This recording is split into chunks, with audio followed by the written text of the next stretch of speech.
Hello friends, Indian economy bye Nitin Singhania. इसका जो third edition है, आज हम इस बुक के बारे में देखेंगे। हम इस बुक का थोड़ा सा बुक रिव्यू कर लेते हैं और इस बुक रिव्यू के बाद में मैं आपके लिए इस बुक से लेक्चर्स लेकर आऊँगा। तो अगर हम नितिन सिंघानिया के बारे में देखें तो ये 2013 बैच के आईएएस ऑफिसर हैं और आसानसोल म्यूनिसिपल कॉरपोरेशन काफ़ी एडमिनिस्ट्रेटिव पोस्ट पर ही रह चुके हैं। डिस्ट्रिक्ट कलेक्टर वेस्ट बंगाल में बन चुके हैं। अगर हम इनके इकोनॉमिक्स बैकग्राउंड की बात करें तो applied economics from presidency college Kolkata से इन्होंने यहाँ पर इकोनॉमिक्स को किया हुआ है। और इनकी जो इंडियन आर्ट एंड कल्चर की बुक है वो आप सभी लोग जानते हैं, एक बेस्ट सेलर बुक है। आपके पास भी ये बुक होगी। इकोनॉमिक्स की बुक अभी नई नई लॉन्च हुई है और अच्छा प्रोग्रेस ये कर रही है कंपेयर टू अदर बुक्स। हम प्रीफेस पे अगर नज़र डालें तो यहाँ पर काफ़ी इम्प्रूवमेंट्स बताए गए हैं इस एडिशन में। कई बार स्टूडेंट्स कहते हैं कि हम नया एडिशन क्यों खरीदें। तो देखिए, इकोनॉमिक्स एक डायनामिक सब्जेक्ट है। इसमें काफ़ी कॉन्सेप्चुअल चीज़ें होने के साथ में कई नई चीज़ें भी जुड़ती रहती हैं, कई नए कॉन्सेप्ट्स भी आते रहते हैं। और इस बुक की सबसे अच्छी बात यही है कि इसमें अपडेट्स बहुत अच्छे से किए गए हैं। जैसे यहाँ पर 3 नए चैप्टर्स जोड़े गए हैं, बेसिक की कॉन्सेप्ट्स। जनरली जो की कॉन्सेप्ट्स कई बुक्स में मिसिंग रहते हैं, हमें पता नहीं होते हैं, वो यहाँ पर जोड़े गए हैं। Food security, food management, health and education. जब से कोविड-19 आया है उसके बाद में ये 2 बहुत इंपॉर्टेंट टॉपिक बन चुके हैं। ऐसे में भी इनसे रिलेटेड क्वेश्चंस आते हैं, तो ये टॉपिक भी यहाँ पर जोड़े गए हैं। इसके अलावा जितने भी चैप्टर्स हैं, अराउंड 24 to 25, सारे चैप्टर्स में कुछ न कुछ अपडेट्स आपको यहाँ पर देखने को मिलेंगे। तो updates in all the chapters, 150 new topics, नए नए टॉपिक्स जोड़े गए हैं। यूनियन बजट 22-23, इसका यहाँ पर आपको अच्छा डिटेल मिल जाएगा, अच्छा अपडेट मिल जाएगा। कोविड रिलेटेड मेजर्स भी आपको इस बुक में मिल जाएंगे। चार्ट इस बुक के एंड में है। जिनके पास भी ये बुक है उन्होंने देखा होगा कि इस बुक के एंड में एक पूरा चार्ट बना हुआ है। जैसे आपने जियोग्राफी में इंडियन मैप्स, वर्ल्ड मैप्स को देखे हैं, वैसे ही एक चार्ट बना हुआ है पूरे इंडियन बजट का, जिसमें पूरे बजट को समराइज किया हुआ है। उस चार्ट को आप वहाँ से निकाल कर अपनी दीवार पर चिपका सकते हैं। और इसके अलावा chapter wise previous year questions भी दिए गए हैं, जिनको आप डायरेक्टली यहाँ पर लिंक कर सकते हैं। अगर इस बुक से रिलेटेड कोई भी आपका फीडबैक है, सजेशन है, तो उसके लिए नितिन सिंघानिया ने अपनी मेल आईडी भी यहाँ पर दी हुई है, जिस पर आप उनसे डायरेक्टली कॉन्टैक्ट कर सकते हैं। ठीक है, तो ये बुक एक वन स्टॉप सोल्यूशन है, हम ये कह सकते हैं। चाहे आपकी प्रीलिम्स हो, चाहे आपकी मेंस हो, दोनों को आप यहाँ पर कवर कर सकते हैं। कई बार काफ़ी स्टूडेंट्स क्वेश्चन पूछते हैं कि ये बुक क्यों खरीदें कंपेयर टू अदर ऑथर्स। देखिए, सभी ऑथर्स ने अपनी अपनी बुक्स पे काफ़ी मेहनत की हुई होती है। मैं ये नहीं कहूँगा कि सिर्फ यही बुक अच्छी है। बुक्स अगर आप कोई भी इकोनॉमिक्स की उठा के देखेंगे तो अच्छी है, लेकिन इस बुक की सबसे अच्छी बात एक यूपीएससी स्टूडेंट के लिए ये रहेगी, इसमें अपडेट्स बहुत अच्छे से किए हुए हैं। और आज जो मॉडर्न हमारा सिलेबस है, जो नया सिलेबस हमारा यूपीएससी का प्री और मेंस का चलता है, वो सारा यहाँ पर इस बुक से कवर हो सकता है। तो एक हम इसे कॉम्प्रिहेंसिव कॉम्पैक्ट बुक कह सकते हैं। इस बुक में कौन कौन से चैप्टर्स हैं, हम एक बार उन पर नज़र डाल लेते हैं। मैं थोड़ा सा आपको चैप्टर वाइज ब्रीफ भी कर दूंगा। चैप्टर 1 है बेसिक की कॉन्सेप्ट्स। एक नया चैप्टर जोड़ा गया है जिसमें बताया गया है कि इकोनॉमिक्स और इकोनॉमी में क्या डिफरेंस होता है। अलग अलग तरह की इकोनॉमी, जैसे कैपिटलिस्ट इकोनॉमी हो गई, सोशलिस्ट इकोनॉमी हो गई, डिमांड सप्लाई का कॉन्सेप्ट आपको यहाँ पर देखने को मिलेगा। इकोनॉमी में कौन कौन से सेक्टर्स होते हैं, इंडिफरेंस कर्व क्या होता है, बजट लाइन क्या होती है, इनविजिबल हैंड्स क्या होते हैं, पैराडॉक्स ऑफ ट्रिफ्थ क्या होते हैं। तो ये सब आपको यहाँ पर देखने को मिलेगा। सेकंड चैप्टर है नेशनल इनकम, जीडीपी, जीएनपी, ये सारी चीज़ें तो हैं ही, साथ में कुछ एनालिसिस भी है। कुछ नए टॉपिक्स भी जोड़े गए हैं, जैसे शेप्स ऑफ इकोनॉमिक रिकवरी। जब से कोविड-19 आया है उसके बाद में ये देखा गया है कि अलग अलग कंट्री की इकोनॉमी अलग अलग तरीके से रिकवर हुई है, तो वो एक कर्व के रूप में रिकवर होती है। तो क्या क्या अलग अलग कर्व यहाँ पर हो सकते हैं। चैप्टर नंबर 3 की हम बात करें, economic growth versus economic development. तो इकोनॉमिक ग्रोथ अलग कॉन्सेप्ट है, डेवलपमेंट अलग कॉन्सेप्ट है। ग्रोथ में सिर्फ हम जीडीपी की बढ़ती हुई रेट पर नज़र डालते हैं। इकोनॉमिक डेवलपमेंट में हम देखते हैं कि रियल इम्पैक्ट उस ग्रोथ का हमारी कंट्री में क्या आ रहा है, कितनी गरीबी कम हुई, तो ये सब यहाँ पर हम देखेंगे। उसके अलावा इनको मेजर करने के लिए अलग अलग इंडिकेटर्स होते हैं, वो हम यहाँ पर देखेंगे, जैसे human development index, world happiness report.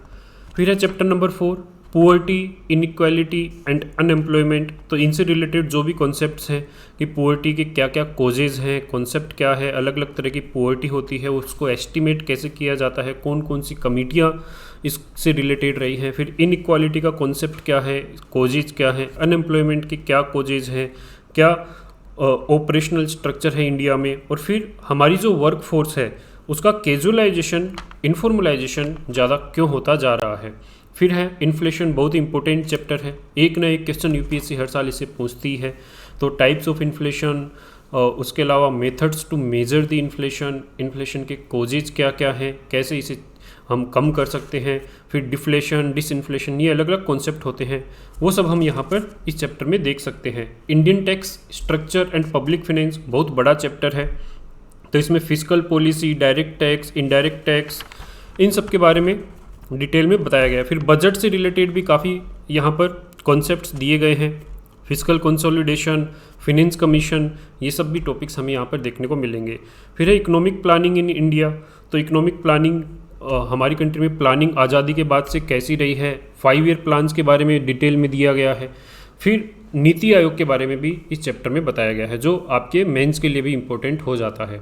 फिर चैप्टर नंबर 8 की हम बात करें, money and banking, another very big chapter, जिसमें मनी से रिलेटेड सारे कॉन्सेप्ट्स हैं, फिर बैंकिंग से रिलेटेड सारे एस्पेक्ट्स यहाँ पर कवर किए गए हैं, और ये भी एक बहुत इंपॉर्टेंट चैप्टर बन जाता है। और इसमें इस चैप्टर में सबसे अच्छी बात यह है कि कुछ नई नई टर्मिनोलॉजीज़, कुछ इंपॉर्टेंट टर्मिनोलॉजीज़ भी यहाँ पर कवर की गई हैं, जो कई बार यूपीएससी पूछ लेता है। एनपीए का इशू, नॉन परफॉर्मिंग असेट्स, वो भी बहुत डिटेल में कवर किया गया है। फिनेंशियल इंक्लूजन भी यहाँ पर कवर किया गया है। Next chapter number 9, financial market, बहुत ही टेक्निकल चैप्टर है। Money market, capital market, primary market, secondary market, real estate investment trust, SEBI, stock exchange, तो ये सारे टॉपिक हमें यहाँ पर देखने को मिलेंगे। फिर है एग्रीकल्चर, आप सभी लोग जानते हो कि यूपीएससी में अब एग्रीकल्चर टॉपिक कितना इंपॉर्टेंट हो चुका है। मेंस में तो अलग से सिलेबस में मेंशन किया हुआ है, और प्रीलिम्स में इससे कई क्वेश्चंस पूछे जाने लगे हैं। तो एग्रीकल्चर से रिलेटेड भी बहुत बड़ा चैप्टर यहाँ पर कवर किया गया है, जिसमें कई कॉन्सेप्ट हैं, green revolution, horticulture, seeds, fertiliser, cropping pattern, contract farming, agriculture finance, NABARD का क्या रोल है, FDI in agriculture, agriculture insurance, तो बहुत सारे टॉपिक्स यहाँ पर कवर किए गए हैं। Food security and food management, ये एक नया टॉपिक है, जिसमें फूड सिक्योरिटी से रिलेटेड जो भी गवर्नमेंट की स्कीम्स हैं, वर्ल्ड लेवल पे क्या हुआ है, तो वो कई चीज़ें यहाँ पर कवर्ड हैं। फिर land reforms in India, chapter number 12, हमारे मेंस के सिलेबस में इसे जोड़ा गया है, तो वो टॉपिक यहाँ पर हमारा कवर होता है। इरिगेशन इन इंडिया, ये भी मेंस में जोड़ा गया है कि इरिगेशन के क्या क्या मेथड्स होते हैं, क्या तरीके हैं, इससे रिलेटेड क्या क्या इश्यूज़ हैं, हमारी गवर्नमेंट ने इससे रिलेटेड क्या क्या स्कीम्स लॉन्च की हैं, क्या क्या इनिशिएटिव्स लिए हैं, वो भी इस चैप्टर में कवर किए गए हैं। फिर है चैप्टर नंबर 14, इंडियन इंडस्ट्री, तो इंडियन इंडस्ट्री वाला चैप्टर भी बहुत डिटेल्ड चैप्टर है, जिसमें सिर्फ इंडियन इंडस्ट्री की बात नहीं है। आपने कई बार पब्लिक सेक्टर अंडरटेकिंग्स के बारे में सुना होगा, एक इम्पोर्टेंट टॉपिक है, वो भी यहाँ पर डिटेल में कवर है। तो हमारी आज़ादी के बाद से इंडस्ट्री को लेकर क्या पॉलिसीज़ रही है, पीएसयूज़ ने कैसे परफॉर्म किया है, तो उससे रिलेटेड अलग अलग कॉन्सेप्ट। एक आपने कॉरपोरेट सोशल रिस्पॉन्सिबिलिटी के बारे में सुना होगा, वो भी यहाँ पर कवर्ड है। एमएसएमई सेक्टर भी यहाँ पर कवर्ड किया गया है। इसके अलावा ease of doing business, make in India, startup India, stand up India, ऐसी स्कीम्स भी इस चैप्टर में कवर की गई है। फिर है chapter number 15, food processing industry, ये भी आपने देखा होगा मेंस में अलग से जोड़ा गया टॉपिक है, तो उसे भी यहाँ पर डिटेल में कवर किया गया है। क्या क्या इनिशिएटिव हैं, क्या क्या इश्यूज़ हैं, सब यहाँ पर डिस्कस किए गए हैं।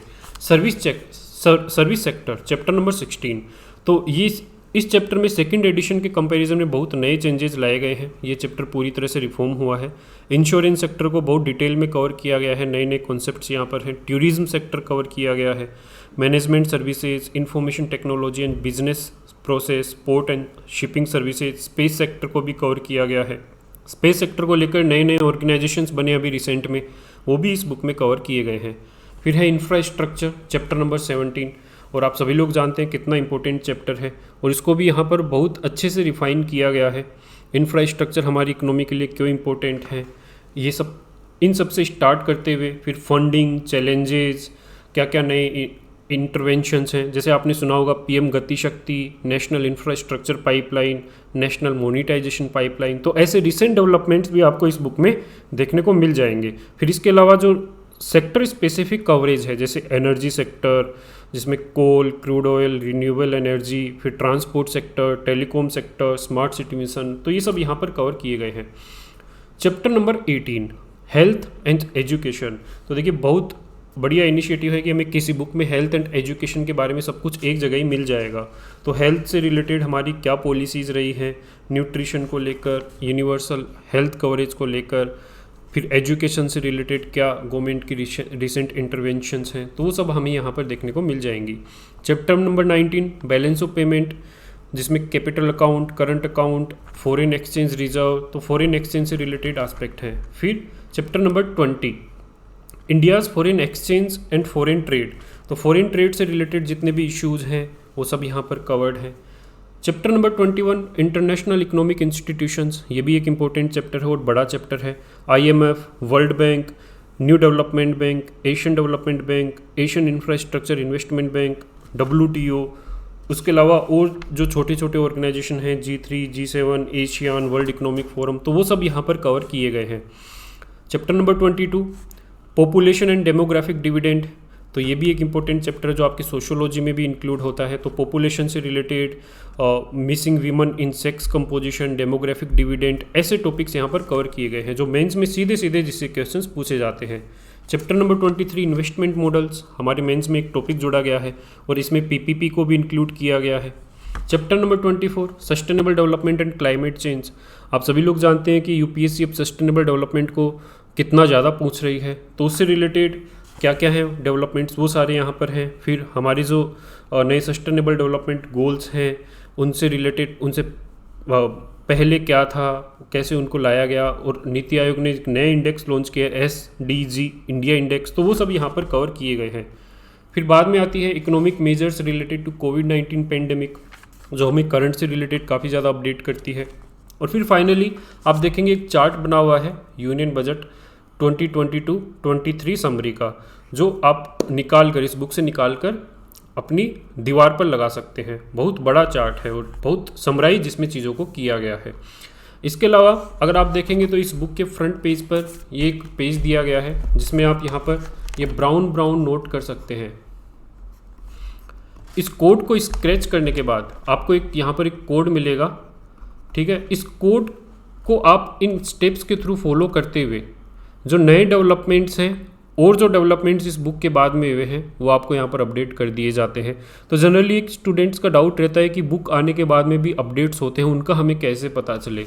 तो इस बुक में एक बहुत ही अच्छा ये इनिशिएटिव है जो आप सभी लोगों के काम आ सकता है कि बुक बनने के बाद भी अगर कोई डेवलपमेंट होता है तो उसको हम कैसे यहाँ पर चेंज कर सकते हैं। वैसे तो ये बुक ज़्यादा पुरानी नहीं है, मई में ही बनी हुई है, लेकिन इसके बाद में भी जैसे जैसे डेवलपमेंट है वो यहाँ पर डाल सकते हैं, जो रियली कुछ बुक्स में ही देखने को मिलता है। तो इसलिए ये बुक स्टूडेंट्स के लिए काफ़ी यूज़फुल साबित हो सकती है।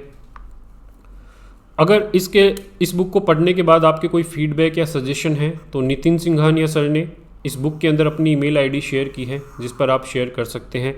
बुक को लेकर कोई क्वेरी है आपकी, लेनी चाहिए नहीं लेनी चाहिए, क्या इश्यूज़ हैं, कैसा क्या है, तो आप मुझे इस ईमेल आईडी के थ्रू अप्रोच कर सकते हैं। विष्णु अग्रवाल SKRRJ@gmail.com, अच्छे से नोट कर लीजिए। ये टेलीग्राम चैनल है मेरा जहाँ पर इस बुक के जो भी फ्यूचर में लेक्चर्स होंगे उसके रिगार्डिंग अपडेट्स आपको यहाँ पर मिलती रहेगी। तो इसी के साथ मैं इस वीडियो को एंड करता हूँ। Thank you.